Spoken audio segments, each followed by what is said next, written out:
Good morning! Ang ganda ng araw ngayon. Kaya mag-dry tayo. Naglinis tayo kahapon kasi walang ilaw pero dumating yung gabi. Yan. And ito yung i-dry natin yung apple na nakuha ko last time.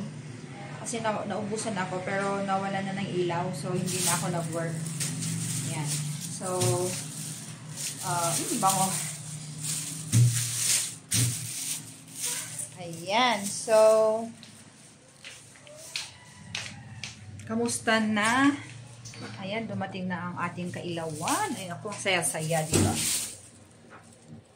Wait, ibalik ko yung mga hinugasan ko kanina kahapon. Hinugasan ko na yung mga dehydrator natin. Pinunasan ko na rin, ganon. Nilabhan ko na rin yung ating mga dehydrator sheets. Ayan, so ready na siya para sa ating, ang tawag doon?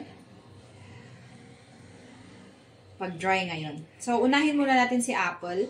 And after that, yung kiwi na nasa ref natin. And so, hugasan natin ang ating apple. Nasaan na yung ating, kunin natin yung ating mga,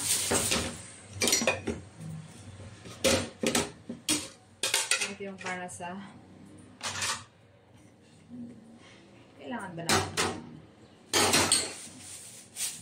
Ayan. So, ito yung mga apples natin, guys. Ayan, i-dry natin ito mamaya. So, kailangan natin hugasan, i-peel, tanggalin natin yung mga peels niya, i-core natin, at saka slice. Yung gagamitin nating slicer is kutsilyo, pero may peeler naman tayo. So, para maganda yung, madali, mas madali. Okay, so guys, masaya tayo kasi may ilaw na. Back to normal. At least nagiging back to normal ulit. Back to work ulit. Diba?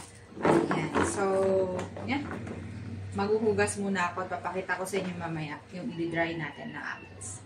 Bye! Busy muna ako.